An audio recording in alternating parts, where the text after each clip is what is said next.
Cap Blanco, point situé sur la côte ouest, au sud du Sénégal. Et c'est dans cet instant que commença une des pages les plus sombres de l'histoire des Noirs. Une page d'exploitation et d'enrichissement des Européens dans la sueur et dans le sang des Noirs. Aujourd'hui, l'Italie de Silvio Berlusconi veut dédommager la Libye pour la colonisation.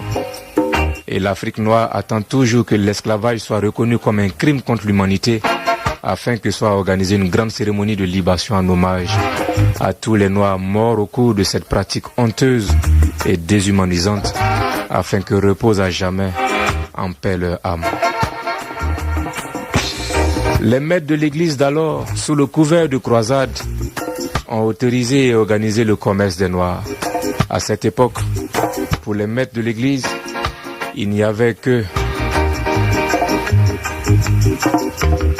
deux sortes de gens sur la terre, à savoir les chrétiens et les païens.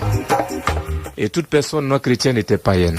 En plus, les Européens se considéraient seuls saints et civilisés, tandis que les Noirs, eux, n'étaient que des païens, des sauvages, sans âme, possédés par le démon, le diable. Et en ce moment, tuer un Noir était tout simplement abattre une bête sauvage. C'est l'histoire, man, qui te parle. Rasta n'invente rien. Et 2 ans après la chute de Constantinople en 1453, le pape Nicolas V allait autoriser officiellement le roi du Portugal non seulement à faire de tous les Sarrasins, c'est-à-dire les Noirs, à faire d'eux des esclaves et à saisir leurs terres, mais aussi à faire subir le même traitement à tous les ennemis du Christ. Voici extrait de la bulle Romanus Pontifex, page 21, ce qu'avait écrit le pape Nicolas V. Et je le cite. Des faveurs et grâces spéciales étant conférées aux princes et aux rois catholiques, qui non seulement restreignent les excès sauvages des Sarrasins, c'est-à-dire des Noirs et autres infidèles, mais aussi pour la défense et l'augmentation de la foi, ils doivent persécuter et faire disparaître ceux-ci, afin que leur royaume et leurs habitations, même si ceux-ci sont situés dans les régions lointaines, qui nous sont encore inconnues.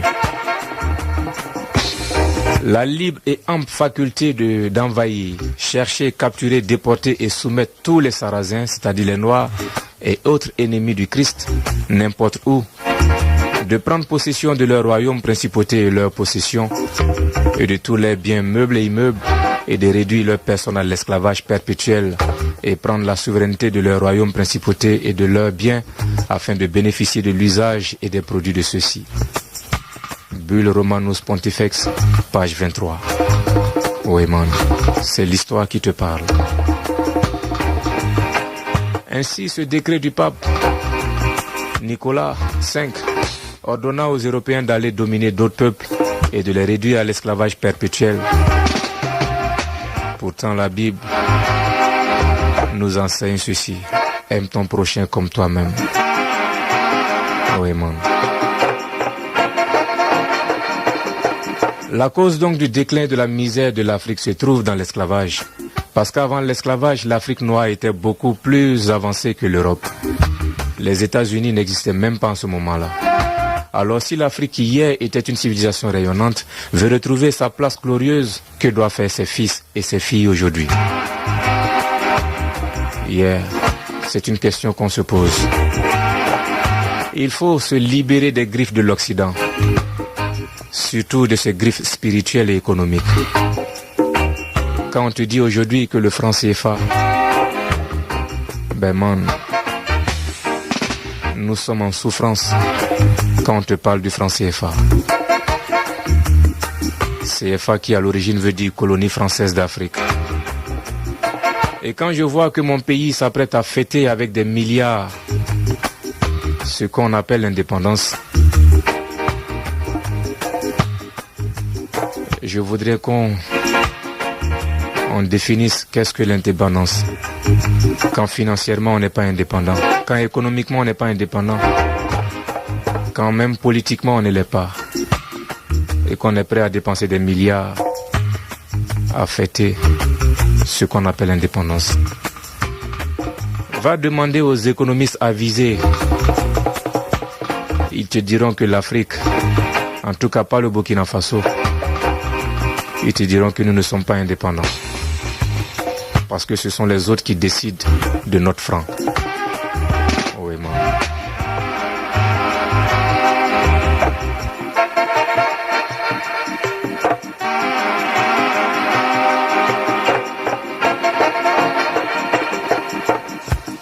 L'Afrique est terre et l'Afrique est une gloire, une terre de gloire. Et pour cause, l'empire Aoukar au Ghana a survécu à peu près 1000 ans. Le Ghana a connu 44 rois avant la 25e dynastie égyptienne. 44 rois. Et aujourd'hui, Barack Obama est le 44e président des États-Unis. Ce sont des signes pour toi, mon frère. Pour te dire que l'Afrique a toujours été une terre de gloire, encore d'autres exemples. En 1311, l'empereur Aboubakari II était renommé pour avoir envoyé des empires approvisionnés en eau, nourriture et cadeaux vers d'autres mondes. Et c'est justement à partir de cette époque qu'apparaissaient des indices et preuves de contact entre l'Afrique de l'Ouest et le Mexique et la Colombie. Il y a eu des échanges entre ces peuples bien avant que des assassins et des pirates comme Christophe Colomb ne proclament avoir découvert l'Amérique.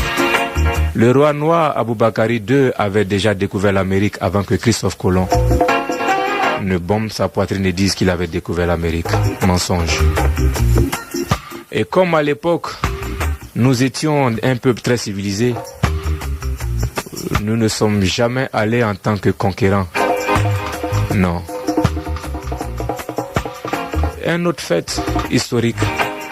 En 1324, Massa Moussa, l'empereur du Mali, a effectué un pèlerinage vers la Mecque avec comme entourage une suite de 60 000 personnes.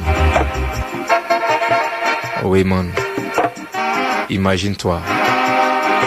Le roi, empereur du Mali, qui voyage avec 60 000 personnes, dont 12 000 servants.